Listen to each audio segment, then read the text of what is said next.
अशहदु अल्ला इलाहा इल्लल्लाह।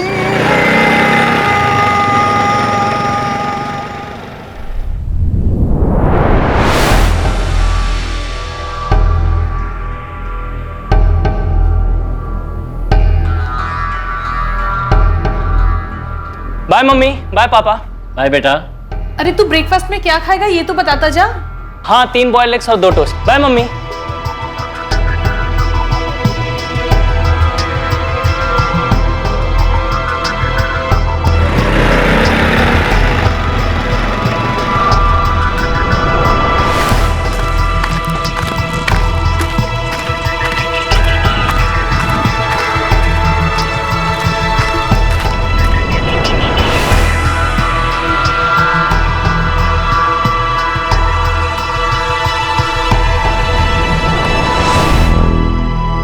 अक्सर लोग टिप्पणी करते हैं, मीम्स बनाते हैं कि अगर आप किसी पर भरोसा करते हैं तो क्राइम पेट्रोल का एक एपिसोड देख लीजिए, आपका सारा भरोसा गायब हो जाएगा। पर जिंदगी कोई मीम नहीं है जिसका मजाक बनाया जा सके, क्योंकि सच अक्सर कल्पना से ज्यादा भयानक होता है। और सच ये था कि 22 अगस्त 2019 की सुबह रोज की तरह ऋतिक गुप्ता जॉगिंग के लिए निकला तो था, पर कभी लौट कर नहीं आया।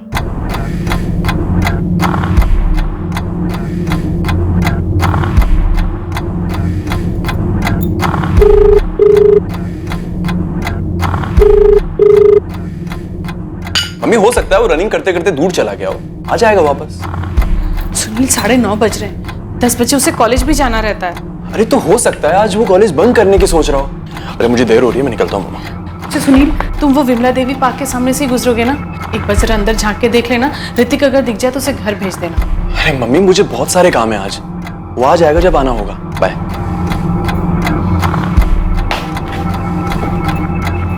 मेम साहब, अंडे छील दूं? नहीं, अभी नहीं रंजना, ऋतिक को आ जाने दो, उसके बाद।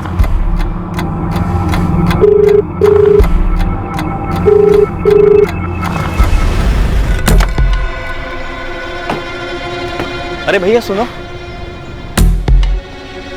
मेरा बेटा ऋतिक रोज सुबह यहाँ जॉगिंग के लिए आता, आज भी घर से निकला था लेकिन वापस नहीं पहुंचा।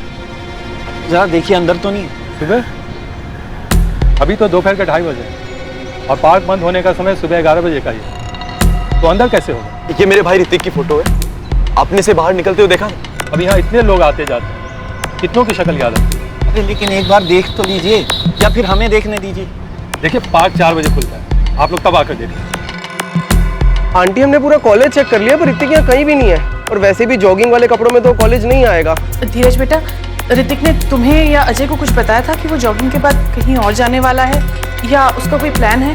नहीं आंटी, ऐसा तो कुछ नहीं बोला था ऋतिक ने, और मैं खुद उसको कब से फोन ट्राई कर रहा हूँ, रिंग हो रहा है पर वो उठा नहीं रहा। सुबह से मैं भी उसका फोन ट्राई कर रही हूँ, वो मेरा फोन भी नहीं उठा रहा है। और सुनील और उसके पापा, वो तो विमला देवी पार्क में भी देखा है, वो वहाँ भी नहीं है।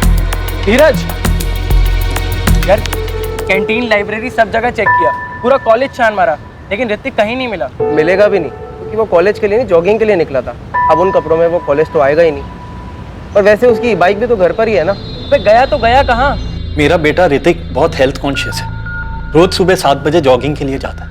आज भी गया था लेकिन फिर घर वापस नहीं लौटा। जॉगिंग के बाद जिम वगैरह कहीं क्या होगा? नहीं सर, दरअसल उसने आधा जिम तो अपने रूम में बना रखा है, सारे इक्विपमेंट्स हैं उसके पास।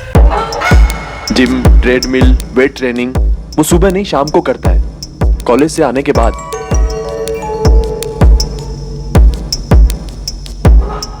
आप लोग हमें ऋतिक गुप्ता की फोटो दे दीजिए, और जैसा कि आपने कहा कि ऋतिक बालिग है, 22 साल का है, तो तहकीकात 24 घंटे के बाद ही शुरू हो सकती है। हाँ वो बालिग है मिस्टर चौधरी, लेकिन वो सुबह से घर वापस नहीं आया। और सर इससे पहले ऐसा कभी नहीं हुआ। ठीक है, हम उसकी फोटो आसपास के हॉस्पिटल्स में भेज देंगे, पता करेंगे उसका कोई एक्सीडेंट वगैरह तो नहीं हुआ है, क्योंकि उसका फोन अभी तक चालू है। मिस्टर चौधरी, अगर एक्सीडेंट हुआ होता तो किसी ने तो फोन उठाया होता। डॉक्टर गुप्ता, मैं आपकी बात से सहमत हूँ, लेकिन हमें अपनी तहकीकात कहीं ना कहीं से तो शुरू करनी होगी ना।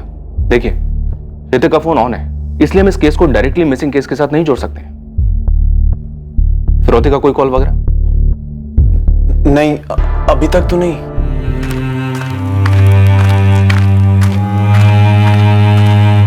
उस दिन सुबह ऋतिक गुप्ता किसी खास इरादे से कहीं जाने के लिए निकला था, और उस खास इरादे मकसद के बारे में उसने किसी को नहीं बताया था।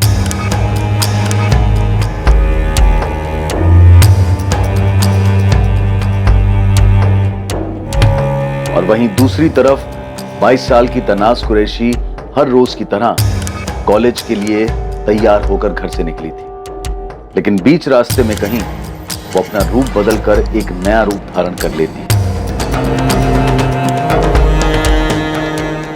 वो रूप जो उसे पसंद था, एक ऐसा रूप जिसकी उसने महत्वाकांक्षा की थी, एक ऐसी जिंदगी जो वो जीना चाहती थी। गुरुग्राम, नोएडा, गाजियाबाद के हॉस्पिटल्स में भी पता करो, हो सकता है ऋतिक उस तरफ गया हो।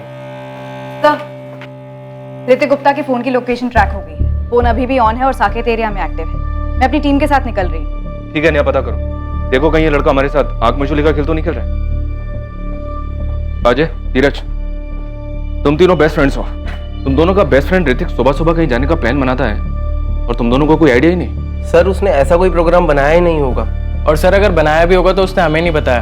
वैसे भी सर ऋतिक बिल्कुल भी वैसा नहीं है कि वो कुछ इस तरीके की हरकत करे और अपने पेरेंट्स को बिना बताए कहीं छुप कर बैठ जाए। इंस्पेक्टर साहब, मेरे बेटे का कुछ पता चला? डॉक्टर गुप्ता, हमारे 3 कांस्टेबल्स ने विमला देवी पार्क के सिक्योरिटी गार्ड्स के साथ बात की। ये कंफर्म हो गया है कि आपका बेटा ऋतिक रोज सुबह वहां जॉगिंग के लिए जाता था। डॉक्टर गुप्ता, विमला देवी पार्क में 2 सिक्योरिटी गार्ड हैं। एक जिसकी ड्यूटी सुबह 8 बजे से लेकर रात के 8 बजे तक होती है, जिसके साथ आपकी बातें, और दूसरा जिसकी ड्यूटी रात के 8 बजे से लेकर सुबह के 8 बजे तक होती है। वो पहचानता है आपके बेटे ऋतिक, और उसका कहना है कि 22 अगस्त को आपका बेटा ऋतिक वहां जॉगिंग के लिए आया ही नहीं था। हाँ साहब, ये लड़का रोज सुबह यहाँ आता है। कल भी आया था? नहीं साहब, कल नहीं आया था। कल शाम मुझे अशरफ ने बताया कि इसके भाई और पापा इसे यहाँ ढूंढने आए। ऋतिक का किसी के साथ कोई लड़ाई झगड़ा हुआ हो, किसी ने उसके साथ जोर जबरदस्ती की, ऐसी भी कोई रिपोर्ट फाइल नहीं। और सर पूरा 1 दिन निकल गया और ऋतिक अभी तक घर वापस नहीं आया। सर उसका फोन अभी तक ऑन है। हमने काफी देर तक ट्राई की लेकिन वो फोन नहीं उठा रहा। ऋतिक की कोई लड़की दोस्त या कोई गर्लफ्रेंड? सर होती तो हमें 100% पता होता। वो कुछ छुपाता नहीं हमसे। हाँ सर, मैक्सिमम टाइम हम लोग साथ में ही रहते हैं। कॉलेज में भी और इवन कॉलेज के बाद भी हम लोग साथ में ही घूमते हैं। सर, कहीं ऋतिक किडनैप तो नहीं हुआ है? शायद ऋतिक किडनैप हुआ हो। आपको किसी पर शक है जो ऐसा कर सकता है? आप एक डॉक्टर हैं, जाहिर सी बात है अच्छी खासी इनकम होगी आपकी। शायद इस पर किसी की नजर है। पर सर मुझे ऐसा कोई याद नहीं आ रहा जो ऐसा कुछ कर सकता है। ऋतिक की मां अपने बेटे के लिए काफी परेशान थी और लगातार उसके फोन पर कॉल कर रही थी। दूसरी ओर फोन पर लगातार रिंग जा रही थी पर कोई जवाब नहीं दे रहा था। क्या लोकेशन दिखा रहा है अभी? और वहीं दूसरी तरफ ऋतिक के फोन की लोकेशन लगातार बदल रही थी। उसके फोन की लोकेशन दिल्ली के अलग अलग इलाकों पर दिखाई दे रही थी। क्या लोकेशन फिर चेंज हुई है क्या? कभी उसके फोन की लोकेशन चांदनी चौक दिखाई देती तो कभी इंडिया गेट। पुलिस की टीम हर गतिविधि पर लगातार नजर बनाए हुए थी पर उसे पकड़ नहीं पा रही।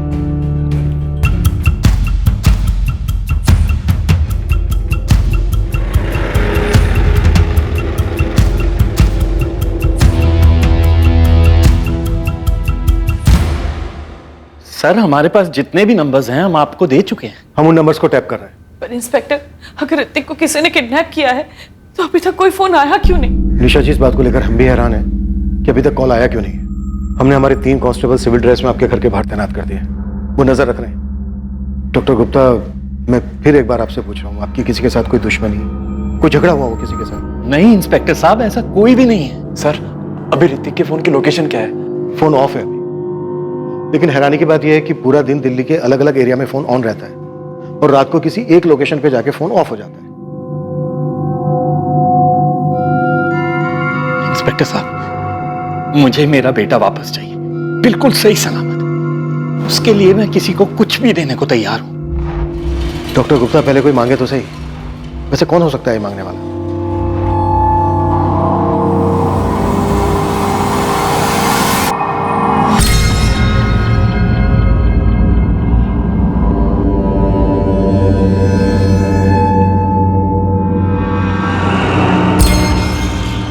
नहीं साहब, मुझे नहीं पता ऋतिक बाबा को कौन उठा सकता है। घर में कभी कोई झगड़ा हुआ था? कभी कुछ सुना था किसी लड़की को लेकर? माँ बाप भाई के बीच किसी तरह का कोई झगड़ा हुआ हो?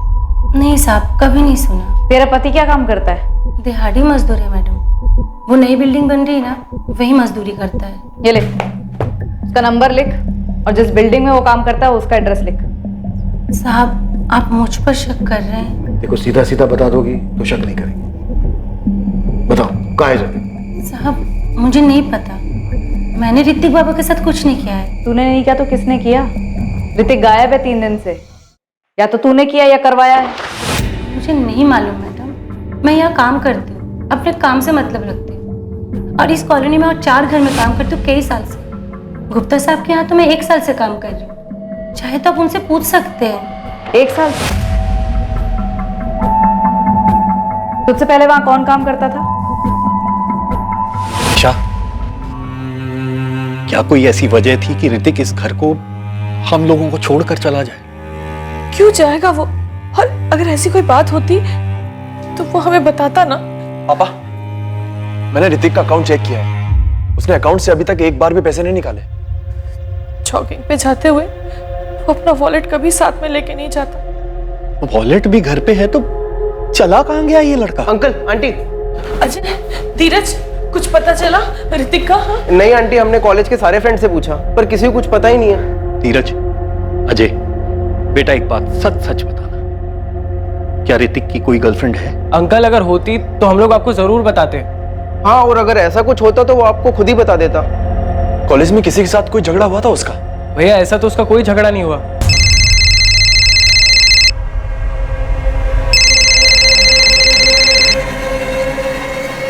हेलो डॉक्टर गुप्ता, हमने आपकी कामवाली भाई रंजना से पूछताछ की। रंजना?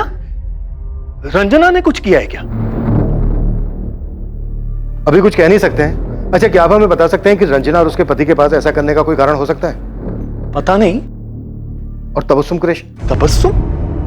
लेकिन तबस्सुम तो 1 साल पहले ही हमारे घर का काम छोड़ के जा चुकी है। डॉक्टर गुप्ता, हम हर एंगल टटोल रहे हैं। ये जो कोई भी है आपका करीबी है, आपको आपकी फैमिली को अच्छे से जानता है। ईशा, तुम्हारा तबस्सुम से कभी कोई झगड़ा हुआ था क्या? नहीं तो तबस्सुम ने तो हमारे यहाँ 4 साल काम किया और काम छोड़े भी उसको 1 साल हो गया। और याद है, उसकी तबीयत खराब रहने लगी थी और उसकी बेटी तनाज वो कमाने लगी थी। तनाज के कहने पर ही उसने काम करना छोड़ा था। क्यों, क्या हो गया? पुलिस क्या पूछ रही थी? तबस्सुम ने कुछ किया क्या? जी, मैं ही हूँ तबस्सुम कुरैशी। आप 1 साल पहले आरके नगर वाले डॉक्टर गुप्ता के यहाँ काम करती थी? जी, मैंने उनके यहाँ करीब 4 साल काम किया है। पर आप ये क्यों पूछ रही हैं? काम क्यों छोड़ा? आपसे मतलब? सीधे सवाल का जवाब दो, काम क्यों छोड़ा? उम्र और लगातार काम करने की वजह से मेरी सेहत खराब रहने लगी थी। फिर मेरी बेटी ने काम करना शुरू कर दिया, तो पैसे की किल्लत भी कम हो गई थी और वो चाहती थी कि मैं काम छोड़ दूं और अपनी सेहत का ख्याल रखूं। तो उसके कहने पर मैंने काम छोड़ दिया। कोई और बात तो नहीं? हमारी कोई बात बुरी लग गई? पैसे कम पड़ रहे तो बोलो, मैं तनख्वाह बढ़ा। अरे नहीं नहीं मेम साहब, आप लोग तो बहुत अच्छे हैं, हमेशा अच्छा सलूक किया है मेरे साथ, ऐसा मत कहिए। फिर मैंने काम छोड़ दिया, तब से घर पर ही हूँ। मेरे शौहर गैराज में मैकेनिक का काम करते हैं और मेरी बेटी रिसेप्शनिस्ट का काम करती है। अब आप बताएंगी कि आप ये सब क्यों पूछ रही हैं? डॉक्टर गुप्ता का बेटा ऋतिक 3 दिन से लापता है। क्या? या अल्लाह, ऋतिक बाबा कहाँ गए? ऋतिक के लापता होने की वजह के बारे में किसी को कुछ नहीं पता था, पर गुप्ता परिवार और तबस्सुम कुरैशी परिवार के बीच एक तार जुड़ी थी और यह बात ऋतिक से जुड़ी थी जो कभी किसी के सामने नहीं आई थी। तबस्सुम कुरैशी और गुप्ता परिवार भी इस बात से अनजान थे, लेकिन अब यह बात सामने आने वाली थी। धीरज, अजय, देखो तुम्हें जो कुछ भी पता है मुझे बता दो, झूठ मत बोलना। तुम्हारी शक्लों पे साफ दिख रहा है कि तुम कुछ जानते हो। धीरज, मैं तुमसे पूछ रहा हूं क्या बात है? अजय बोल, क्या बात है? क्या छिपा रहे हो? सर, ये ऋतिक गुप्ता या तो किडनैप हुआ है या किसी के जाल में फंस गया या फिर ये सारा कुछ ऋतिक का किया धरा है। कॉल रिकॉर्ड से मिला कुछ? एक नंबर मिला है, 4449200321। और ये नंबर फर्जी है? पूरी तरह से फर्जी है। फरीदाबाद का एड्रेस है, किसी राजू वर्मा के नाम पे रेस्टोरेंट, पीपेट से मैं सर। और इस नंबर से ऋतिक के फोन पर पिछले 2 हफ्तों में, मतलब 8 अगस्त से लेकर 22 अगस्त तक की बात हुई है। और इस नंबर से ऋतिक के फोन पर लास्ट कॉल 22 अगस्त की सुबह 7:45 पर आया था। अरे कहाँ हो तुम? मैं पहुंच गया। ये जो फर्जी नंबर है राजू वर्मा के नाम पर, इसकी मोबाइल लोकेशन क्या है? सारे कॉल्स आरके नगर लोकेलिटी से किए गए। आरके नगर? यहीं तो डॉक्टर गुप्ता भी रहते हैं। जी हाँ सर। कहीं ये घर का मामला तो नहीं है? आई मीन घर के अंदर का।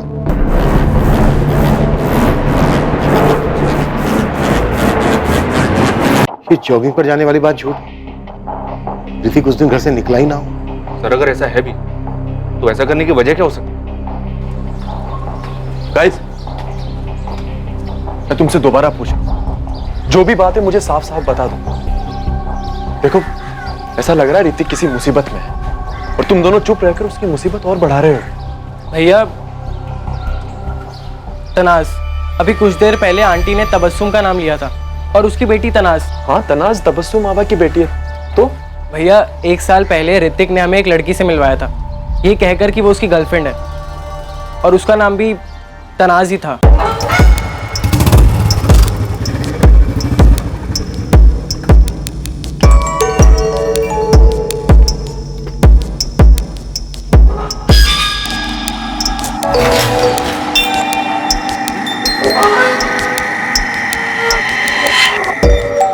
चिल गाइस, इतना आंखें फाड़ फाड़ के क्या देख रहे हो तुम दोनों? हाँ, meet my girlfriend Tanaz.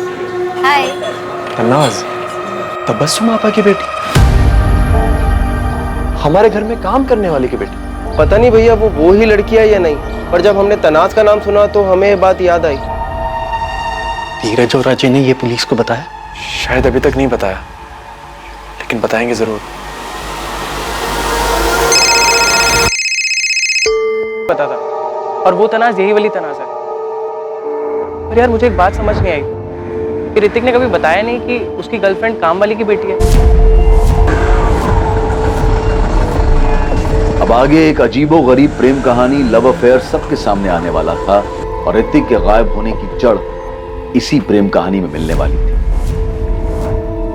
Hrithik गायब हुआ है, मुझे तो अभी आपसे पता चला है। अच्छा, वैसे सवाल हमारा ये था कि तुम्हारे और ऋतिक के बीच चल क्या रहा था? और झूठ बोलने की कोई जरूरत नहीं है। अजय और धीरज ने तुम्हारा नाम लिया है, तुम्हारा फोटो भी पहचाना है, ये भी बताया कि ऋतिक ने तुम्हें अपनी गर्लफ्रेंड कहकर उनसे इंट्रोड्यूस कराया था। तो इसमें झूठ क्यों बोलूंगी? बिल्कुल सच कहा उन्होंने। कैसे फंसाया तुमने ऋतिक को? Mind your language inspector. Just because मैं एक काम वाली की बेटी हूँ, लोअर क्लास से, उसका ये मतलब नहीं आप मेरे लिए फास्ट टाइप वर्ड्स यूज करेंगे। और अगर आप ही के लैंग्वेज में जवाब दूं तो मैंने उसे नहीं फंसाया था। तुम्हारा ऋतिक के साथ अफेयर कैसे शुरू हुआ? तुम उसकी गर्लफ्रेंड कैसे बनी? ये लंबे सही है? मैंने कोई जालवाल नहीं बिछाया था। अम्मी की तबीयत खराब थी तो... क्या हुआ? कुछ चाहिए? जी वो झाड़ू लगानी थी, मैडम ने कहा था कि इस कमरे से शुरू करना। अच्छा, तुम्हें पहले कभी नहीं देखा? नहीं आई हो यहाँ पे? जी वो मेरी अम्मी यहाँ काम करती हैं। अच्छा, एक काम करो, दूसरा कमरा कर लो, इसे बाद में कर लें। जी।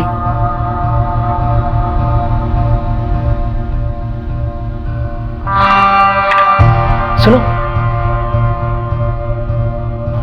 तुम्हारा नाम क्या है? तनाज। अच्छा तनाज, एक काम करो, 2 टोस्ट भी ले आओ। जी।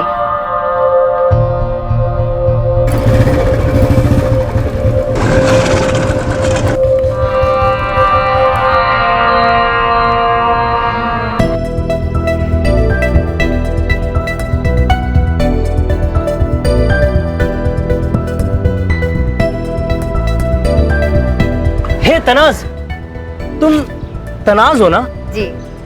मतलब तुम वही तनाज हो जो मेरे घर पे काम करती है, तबस्सुम आबा की बेटी तनाज। अच्छा, कहाँ जा रही हो? कॉलेज। कॉलेज? जी मैं बीकॉम सेकेंड ईयर में हूँ। गुड यार, तो मैं तुम्हें कॉलेज तक छोड़ दूँ? Oh hi, by the way I am Hrithik. हाय।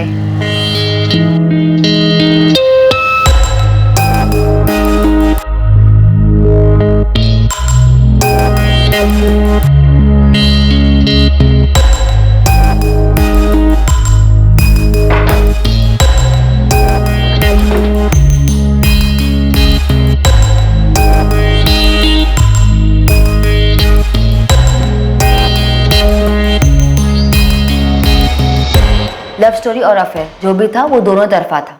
मैंने नहीं, उसने सामने से अपना हाथ बढ़ाया था, मैंने हाथ पकड़ लिया। ये तेरे दोनों रूप धूप छांव, ये क्या है? ये स्टेटस मेंटेन कैसे करती हो?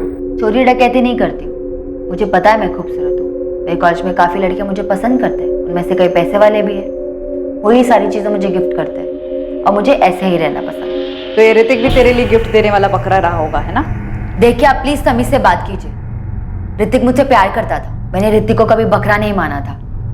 हम एक रिलेशनशिप में थे, काफी बार फिजिकल भी हुए, बहुत अच्छा टाइम स्पेंड किया हमने साथ में, लेकिन मैंने अपना रोना उसके सामने कभी नहीं रोया। 6 महीने पहले हमें ये समझ आ गया कि हमारे रिलेशनशिप का कोई फ्यूचर नहीं है। वो एक अमीर घर का लड़का और मैं एक गरीब घर की लड़की। इसकी अपनी खुद की जिम्मेदारी है, अम्मी अब्बू का सहारा बना, उनकी जिंदगी बनानी है। और मेरा ऋतिक के गायब होने से कोई वास्ता नहीं है। 6 महीने पहले हम अलग हो चुके, कोई कॉन्टैक्ट नहीं। क्या मैं जा सकती हूँ? हाँ, जा सकती हो, लेकिन सिर्फ यहाँ से, शहर छोड़कर नहीं। ऐसा तो मेरा खुद का कोई इरादा नहीं है, पर मैं दुआ करूंगी कि ऋतिक आप लोगों को जल्दी मिल जाए। लड़की बहुत तेज है, काफी स्मार्ट है सर, बहुत पहुंची हुई चीज लगती है। लेकिन इसने कुछ छुपाया नहीं, एक बार भी नहीं कहा कि ऐसा कुछ नहीं था, लव अफेयर है, जो भी कुछ था साफ साफ बता दिया सब कुछ। छुपाने का कोई फायदा नहीं था ना सर, उसे पता चल चुका था कि अजय और धीरज हमें सब कुछ बता चुके हैं। क्या लगता है तुम्हें, ये ऋतिक को गायब कर सकती है? सर, सोमन नगर पुलिस मेहरौली को अभी 1 घंटे पहले जंगल के पास ये लाश मिली है। उनके पास ऋतिक की फोटो थी जो हमने उन्हें भेजी थी। दिल्ली में मेहरौली इलाके की सोमन नगर पुलिस को 1 घंटे पहले जंगल के पास एक बोरी मिली। बोरी का मुंह जैसे ही खोला गया, उसमें से एक लाश बाहर आई।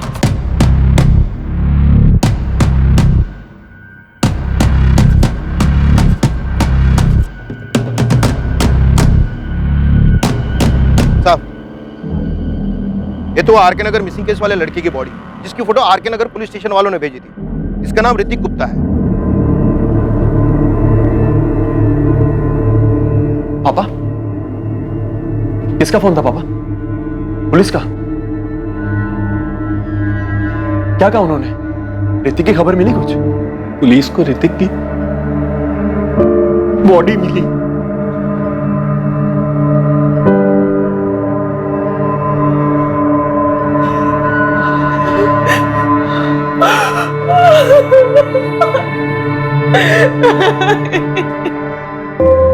जैसे प्लान हुआ था सब वैसे ही हुआ है। पुलिस को उसकी लाश मिल गई, अब आगे बोलो क्या करना है। हाँ, मैंने वो ऋतिक का फोन तोड़ के फेंक दिया था। आप ये बोलो ना, पैसे का क्या हुआ? ये देखिए, बुरी तरह से सर के पीछे से वार किया गया। ऐसा लग रहा है डॉक्टर जैसे किसी भारी चीज से मारा हो। मारने के बाद गला भी घोटा गया है, ये कंफर्म करने के लिए कि कहीं जिंदा तो नहीं है।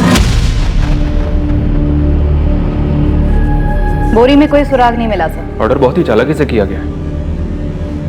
लड़का 22 तारीख को गायब होता है, फिर गुमराह करने के लिए फोन 3 दिन तक इधर उधर घूमता है और फिर डेड बॉडी मिलती है। सर, आपने एक बात नोटिस की, डेड बॉडी तब मिलती है जब तनाज का एंगल सामने आता है। तुम्हारे लिए इस केस में सबसे बड़ी सस्पेक्ट तनाज है। सस्पेक्ट करना तो एक बात है, लेकिन मुझे स्ट्रॉन्ग डाउट है इस लड़की पर। ऋतिक का यूं गायब होना, उसका मर्डर होना इस तनाज से जुड़ा हुआ जरूर है। दोनों के बीच में क्लास डिफरेंस देखिए सर, अजीब नहीं है? उससे भी अजीब बात तो यह है कि गुप्ता फैमिली की नाक के नीचे ये अफेयर चल रहा था और उन्हें इस बात का पता ही नहीं था। नहीं, ये रॉड का घाव नहीं। आप ये घाव देख रहे हैं कितना बड़ा है? ऐसा घाव रॉड से नहीं आता। रॉड नहीं है तो फिर और क्या है? ये कोई भारी चीज रही होगी जो भारी के साथ साथ आगे से चपटी भी होगी। दरअसल उसने आधा जिम तो अपने रूम में बना रखा है, सारे इक्विपमेंट्स हैं उसके पास। ये डंबल हो सकता है क्या? अब मुमकिन है।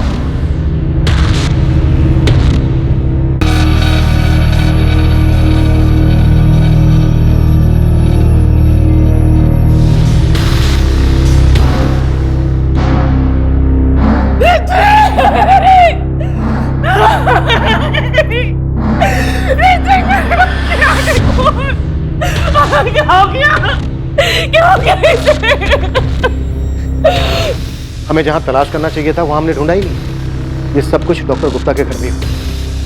तुम सही कहनी थी ने, ऋतिक का गायब होना, उसके बाद उसका मर्डर, ये सब ऋतिक और तनाज के रिश्ते से ही जुड़ा है। तनाज ने हमें पूरा सच नहीं बताया। नेहा, तुम तनाज से बात करो, हम डॉक्टर गुप्ता के घर जाते। अम्मी अब्बू, आप लोग मुझे इस तरह से क्यों देख रहे हैं? मुझे पता है कि गुप्ता जी की बेटी की लाश मिली है, लेकिन मेरा यकीन मानिए मेरा उससे कोई वास्ता नहीं, मैंने कुछ नहीं किया। तनाज, तुमने ऐसा कैसे इतने अमीर घर के लड़के के साथ अपना रिश्ता बनाने का सोचा? अब वो रिश्ता मैंने नहीं, उसने बनाया था। मेरी गलती बस इतनी है कि मैंने मना नहीं किया। अरे तो क्यों नहीं रोका खुद को? अम्मी, ये सारी बातें मेरे जहन में उस वक्त नहीं आई थी। वो लोग होंगे सो होंगे। और वैसे भी अम्मी, ये सारी बातें तो 6 महीने पहले खत्म हो चुकी है। अब उसके गायब होने से या मर्डर से मेरा कोई वास्ता नहीं है। खुदा के लिए आप लोग मुझ पर शक करना बंद कीजिए। मैं अपनी जिंदगी जी रही हूँ, अपना काम कर रही हूँ।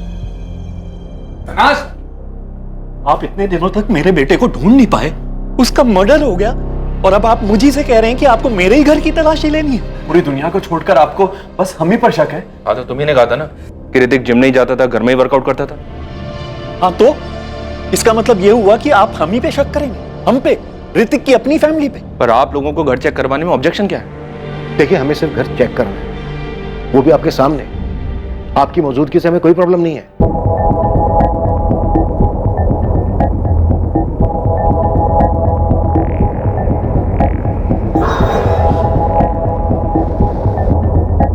ऋतिक के सिर के पीछे जो घाव मिला है पोस्टमार्टम रिपोर्ट में, पुलिस का मानना है कि वो डंबल से मारा गया।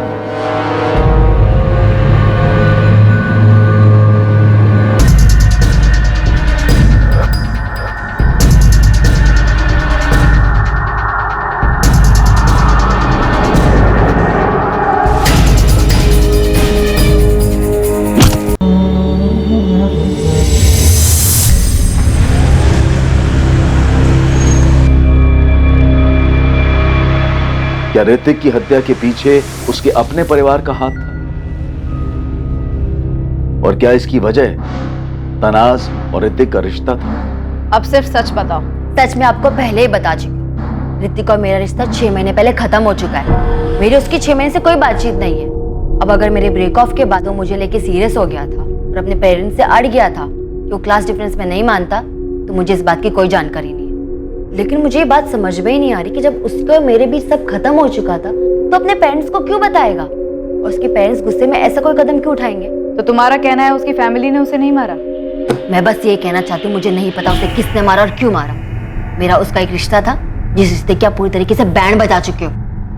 मुझे समझ नहीं आता, कभी कभी लगता है कि मैं खुद एक्सेप्ट कर लूं कि हाँ मैंने उसे मारा था। परेशान कर दिया आप लोग ने मुझे। एक लड़के का मर्डर हुआ है, यहाँ कोई मजाक नहीं चल रहा है। मजाक ना आप लोग कर रहे हैं। 4 दिन से वो गायब था, तब तो आप उसे ढूंढ नहीं पाए, और अभी सब नाटक करे कि उसे किसने मारा और क्यों मारा। मैं नहीं जानती उसे किसने मारा।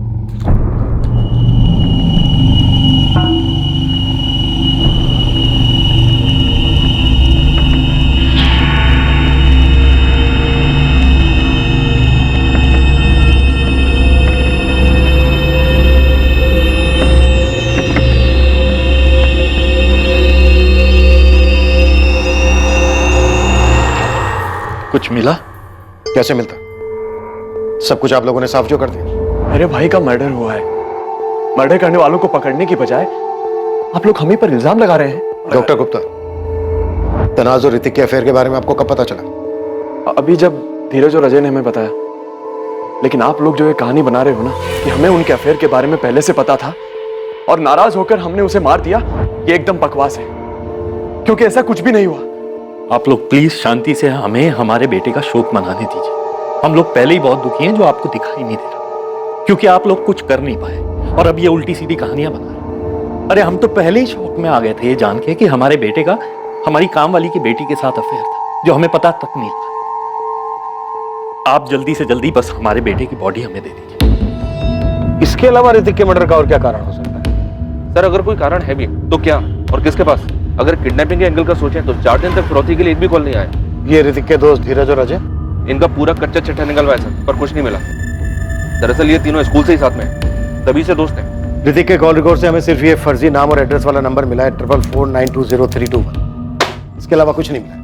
सिम कार्ड डीलर को बहुत तोड़ा सर, लेकिन राजू वर्मा के नाम के फर्जी पैन कार्ड के अलावा और कुछ नहीं मिला। उसे याद ही नहीं है कि उसने सिम कार्ड किसको बेचा था। और एक बात सर, नेहा ने तनाज से पूछताछ की और उसे तनाज के ऊपर काफी गहरा शक। हो सकता है तनाज ने अभी तक हमें सही कहानी ना बताई। तनाज अपने काम में बहुत अच्छी और मेहनती है। पर मैडम, ये सब सवाल आप पूछ क्यों रही हैं? और आप लोग बार बार तनाज को पुलिस स्टेशन क्यों बुलाते हैं? ऋतिक गुप्ता मर्डर केस के बारे में पढ़ा होगा आपने। उसी मर्डर केस के सिलसिले में उसे पूछताछ के लिए बुलाते हैं। लेकिन जब मैंने उससे पूछा तो उसने मुझे ऐसा तो कुछ बताया ही नहीं। तो मिस्टर ऋषिकांत, अब भी आपका यही कहना है कि तनाज एक बहुत अच्छी लड़की है और हमें उस पर शक नहीं करना चाहिए? मैडम, अब तो आप उल्टा मुझे ही डरा रही हैं। पर जब मैंने उसका बायोडाटा देखा था तो उसमें मुझे ऐसा कुछ भी नहीं लगा। और उसे यहाँ पर 15 दिन हो गए ज्वाइन किए हुए। वो अपना काम बहुत अच्छे से कर रही है। उसे आपके यहाँ काम करते हुए सिर्फ 15 दिन हुए? जी मैडम। 31 जुलाई को उसने अपनी पहली नौकरी छोड़ी थी। फिर 7 अगस्त को उसने यहाँ पर हमारे ऑफिस में इंटरव्यू दिया और 12 को ज्वाइन कर ली। इससे पहले वो कहाँ काम करती थी? कोई जिम था। जिम? हाँ, AM जिम्नेजियम नाम का कोई जिम था। आप तनाज का बायोडाटा भिजवा सकते हैं तनाज को बिना बताए? जी हाँ, भेज देता हूँ।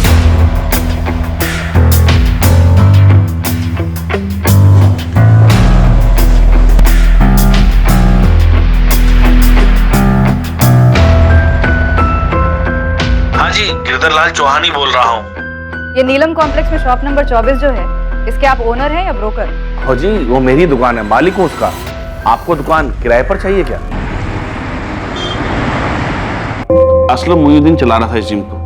वही घर आकर चाबी दे गया और कह रहा था कि रेंट बहुत भारी पड़ रहा है, अब और नुकसान नहीं झेल पाएगा। हमें असलम मोइनुद्दीन का नंबर दो और हाँ, जिम की चाबी भी। मैं जिम चेक कर। सर, नंबर तो मैं आपको दे दूंगा, लेकिन जिम तो खाली पड़ा है। आप वहाँ क्या देखेंगे? ये ऋतिक गुप्ता है, उस जिम में आता था। ये तो वही लड़का है जिसकी कल अखबार में फोटो छपी थी। और ये इस लड़की से मिलने आता था जिम में। ये तो जिम की रिसेप्शनिस्ट है सर, मगर मैं इस लड़के को नहीं जानता। सर, मैं तो वहां सिर्फ किराया लेने जाता था। बाकी ये लड़का अगर जिम में आता भी है तो मुझे इसके बारे में कोई जानकारी नहीं है। जी, मैं असलम ही बोल रहा हूँ। AM जिम मेरा ही था, मैं ही चलाता था। असलम, RK नगर पुलिस स्टेशन आ जाओ, कुछ बात करनी। जी, जान सकता हूँ किस सिलसिले में? अरे घबराओ मत, आ जाओ, बात करनी है। ओके?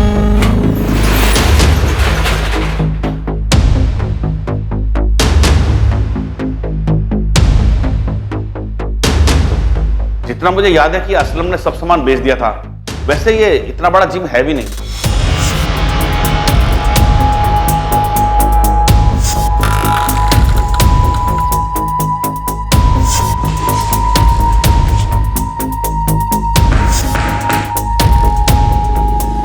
सर, मैडम, आप ये तो बताओ कि आप ढूंढ क्या रहे हो? जिम की रिसेप्शनिस्ट तनाज कुरैशी का अफेयर था ऋतिक गुप्ता के साथ। ऋतिक गुप्ता वो लड़का जिसका मर्डर हुआ। आपको क्या लग रहा है, इस शॉप में कुछ हुआ है? जी हाँ, ऋतिक का मर्डर डंबल से किया गया। डंबल, वो वेट जिससे लड़के जिम में कसरत करते हैं। सर, मैं तो आज भी अपना जिम शुरू करना चाहता हूँ, इसलिए कोई सस्ती जगह देख रहा हूँ। पर सस्ती जगह की प्रॉब्लम ये है सर कि वहाँ कोई बड़े क्लाइंट नहीं आते। शॉप का किराया निकालना मुश्किल हो रहा था सर। अब हालत ये है कि सोच रहा हूँ कुछ दिन वापस से ट्रेनर की जॉब कर लूँ। तनाज कुरैशी को जानते हो? जी हाँ सर। क्या हुआ उसे कुछ नहीं हुआ, बल्कि उसने 22 अगस्त को ऋतिक गुप्ता का मर्डर किया है तुम्हारे जिम में। क्या बात कर रहे हैं सर? ऐसे कैसे हो सकता है? वो तो मेरे यहाँ से 31 जुलाई को नौकरी छोड़ के चली गई थी। उस मंथ की सैलरी भी नहीं दे पाया था मैं उसे। आजकल शायद किसी ट्रैवल एजेंसी में जॉब कर रही है। उसके बाद वो कभी वापस जिम में आई ही नहीं। असलम, 25 अगस्त को तुमने जिम की चाबी दुकान के मालिक गिरधर को लौटाई थी। लौटानी पड़ी सर, क्योंकि जिम में कोई क्लाइंट बचे ही नहीं थे। मैंने सबको फ़ोन किया मेंबरशिप रिन्यू कराने के लिए, पर ज़्यादातर क्लाइंट बड़े और अच्छे जिम में मेंबरशिप ले चुके थे। मेरे पास जिम बंद करने के अलावा और कोई रास्ता बचा ही नहीं था। ठीक है, जा सकते हो तुम।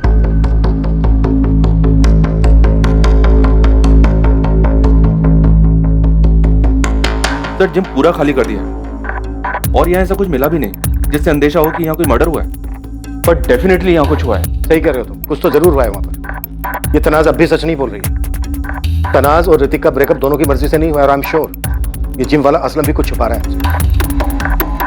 पुलिस असलम पर भी नजर रखे हुए थी ताकि उसके और तनाज के बीच कोई कड़ी मिल सके जिसकी वजह से वो ऋतिक की हत्या करने में शामिल था।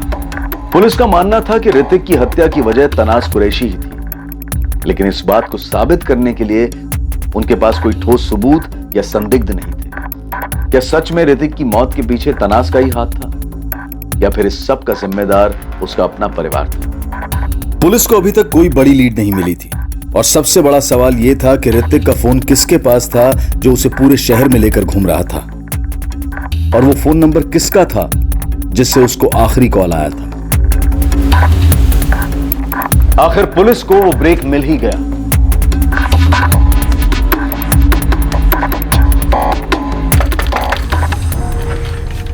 जी कहिए। इकबाल शेख? हाँ मैं ही हूँ। पुलिस, चलो कुछ बात करनी है तुमसे। बात करनी है? लेकिन मुझसे क्या बात करनी है? अरे चल, डर क्यों रहा है, आजा। अरे आप हो कौन और मुझे कहाँ ले जा रहे हो? अभी बताया ना, पुलिस। हाँ पर आपको मुझसे क्या बात करनी है? तू डर क्यों रहा है? कोई मर्डर किया तूने? चल डर मत, आने चल के बात करते हैं। साहब क्या बात करनी थी? कुछ खास नहीं रहे, बस तेरे से जानना था कि तू असलम मोइनुद्दीन को जानता है क्या? ये अपना नीलम कॉम्प्लेक्स में एएम जिम्नेजियम नाम का जो जिम चलाता था। पूरी कुंडली बनाई है हमने तेरी। ये देख, 22 अगस्त को दिल्ली में तू कहां कहां गया, क्या क्या देखा, कौन सा पब्लिक टॉयलेट इस्तेमाल किया, सब कुछ। जैसे प्लान हुआ था सब वैसे ही हुआ है। पुलिस को उसकी लाश मिल गई है, अब आगे बोलो क्या करना है। इकबाल पहले ये बता, तूने ऋतिक का फोन तोड़ के फेंका कि नहीं? मैंने वो ऋतिक का फोन तोड़ के फेंक दिया था। आप ये बोलो ना, पैसे का क्या हुआ? इकबाल थोड़ी प्रॉब्लम हो गई, 2-4 दिन आराम से बैठ, मिल जाएंगे तुझे तेरे पैसे। यार असलम तो बोला था काम होते ही 50,000 मिलेंगे करके। साहब मैंने मर्डर नहीं किया है साहब, मैं बस 24 की रात को वहां टेम्पो लेके गया था बॉडी को ठिकाने लगाने के लिए, और 22 अगस्त से उस ऋतिक का फोन लेके मैं दिल्ली में घुमाया। फरीदाबाद से एक राजू वर्मा के नाम पे फर्जी सिम कार्ड लेके मैंने असलम को दे दिया था साहब। और किसके? बहुत ही बारीकी से जांच करने के बाद पुलिस की इन्वेस्टिगेटिंग टीम इकबाल शेख तक पहुंच गई। असलम के कॉल रिकॉर्ड से उन्हें इकबाल का नंबर मिला था जब इकबाल ने 25 अगस्त को असलम को उसके मोबाइल पर फोन किया था। सिर्फ 25 अगस्त ही नहीं, उसके बाद भी इकबाल और असलम में पैसों को लेकर बात होती रही थी। और अब असलम मोइनुद्दीन इस पूरी प्लानिंग का खुलासा करने वाला था और बेहद चौंका देने वाला सच सामने आने वाला था।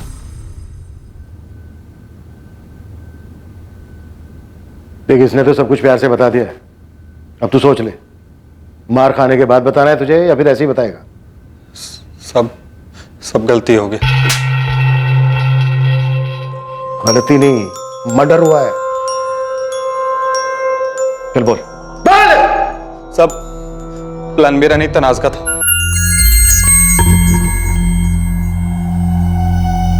मैं तुझे पहले दिन देखते ही समझ गई थी कि तू बहुत पहुंची हुई चीज है। सही पहचाना था आपने। क्यों मारा ऋतिक को? इसलिए कि उसने चाय में से मक्खी की तरह निकाल कर फेंक दिया तुझे? मेरी जूती भी ना फेंक सके कोई। मैंने उसे छोड़ा था, उसने मुझे नहीं। उसकी तो हालत खराब हो गई थी जब मैंने कहा था कि ब्रेकअप कर देते।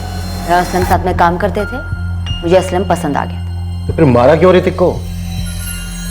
इकबाल ने सब बता दिया है हमें, कैसे इसने सिम कार्ड लाकर दिया था तुम लोगों को। नए नंबर से फंसाया था ना? क्यों? कैसे हो आप? कौन?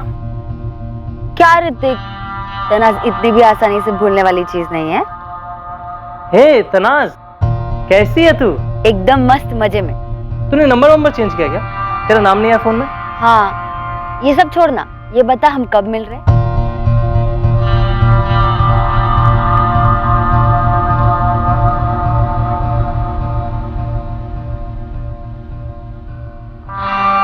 क्या यार तनाज, कहीं चलते हैं ना? कब तक ये रोज रोज वॉक पे जाते रहेंगे? हाँ यार, मैं भी यही सोच रही थी। तो फिर कल चले? तो कल मॉर्निंग वॉक पे आ, फिर मिलते हैं। वहीं से जिम चले जाएंगे, मेरे काम का लास्ट दिन है। और वैसे भी जिम भी खाली होगा, कोई नहीं होगा वहाँ, तो इसी बहाने हमारे भी काम में आ जाएगा। पक्का ना? पक्का। कम हो गया, कल आ रहा है। अरे खाओ तुम, मैं पहुंच गया। क्या बात है, इतनी बेचैनी?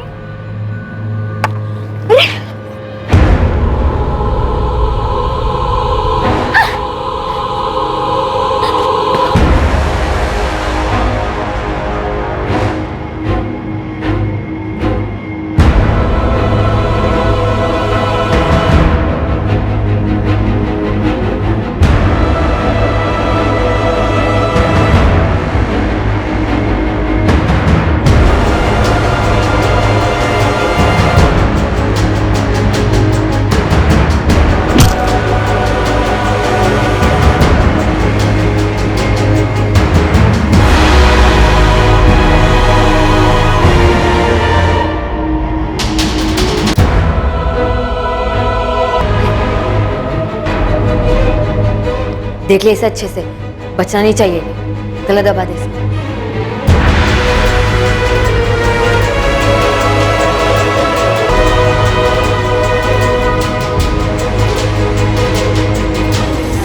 और फिर 24 तारीख को असलम ने इकबाल से टेम्पो मंगवाई और बॉडी को फिकवा दिया।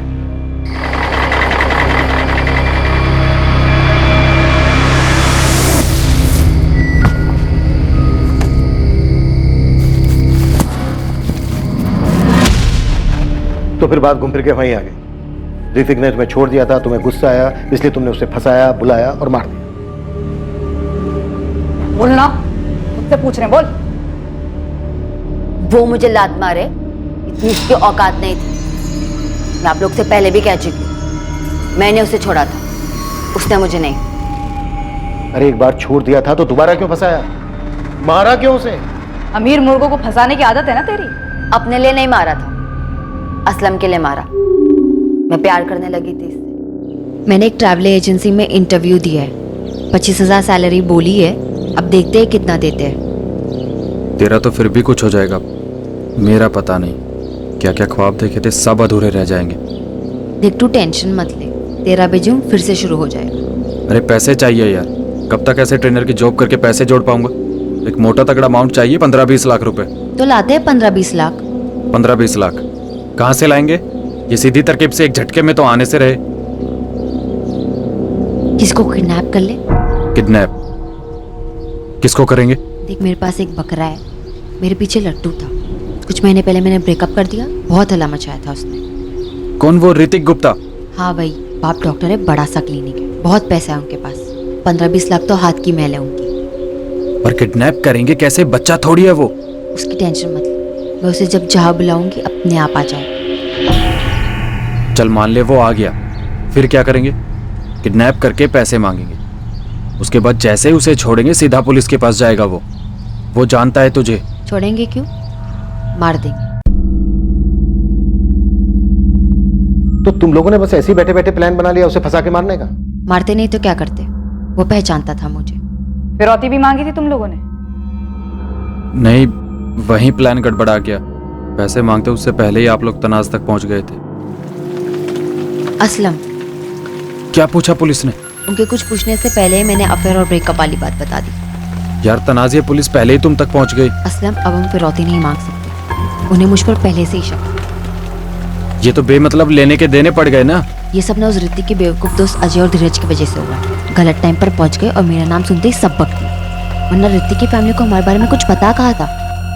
तो तुम लोगों ने पैसों के लिए यूं ही बैठे बैठे ख्याली पुलाव पकाया, ऋतिक को फंसाया, बुलाया और मार दिया। तनाज के माँ बाप को सच जानकर गहरा सदमा लगा था कि जिस बेटी को पैरों पर खड़ा करने के लिए उन्होंने सारी जिंदगी मेहनत की थी वो क्रिमिनल बन चुकी थी। उसी घर के बेटे का खून करके जहां उसकी मां ने 4 साल मेहनत करके उसके लिए अच्छी जिंदगी कमानी चाहिए। ऋतिक की फैमिली ये मान ही नहीं पा रही थी कि उनकी पीठ पीछे ऋतिक और तनाज का अफेयर चल रहा था। यहां तक कि दूसरी बार भी उनकी जानकारी के बिना यह अफेयर फिर से शुरू हुआ, जिसके माध्यम से तनाज ने ऋतिक को अपने जाल में फंसाया और अंत में वही उसकी दर्दनाक मौत का कारण बना। असलम मोइनुद्दीन, इकबाल शेख और तनाज कुरैशी को ऋतिक गुप्ता की हत्या करने के जुर्म में बुक किया गया है। ये बात सिर्फ चौंकाने वाली नहीं थी, बल्कि अविश्वसनीय थी कि तनाज कुरैशी को अपने किए पर जरा भी अफसोस नहीं था। यहां तक कि उसे इस भयानक हत्या को अंजाम देने में कुछ भी आपराधिक, कुछ भी गलत नहीं लगा था। अपना मतलब, अपना स्वार्थ एक तरफ है, पर इसके बावजूद कोई अपराधी ये क्यों नहीं देख पाता है कि जुर्म करके किसी और की जिंदगी बर्बाद करते समय वो बेमतलब ही अपनी जिंदगी भी दांव पर लगा रहा है। ऐसा हमने पहले भी कई बार कहा है और फिर कह रहे हैं कि जुर्म करने से कुछ हासिल नहीं होता है, कभी भी नहीं। और ऐसा हमने एक बार नहीं, बार बार अपने हर केस में देखा है। Crime never page. अब मैं अनूप सोनी आपसे विदा लेता हूं, फिर मुलाकात होगी एक और नए केस के साथ। देखते रहें क्राइम पेट्रोल सतर्क, और याद रखें क्राइम और आपके बीच में सिर्फ इतना फर्क है कि आप कितने सतर्क हैं। सतर्क रहें, सुरक्षित रहें। जय हिंद।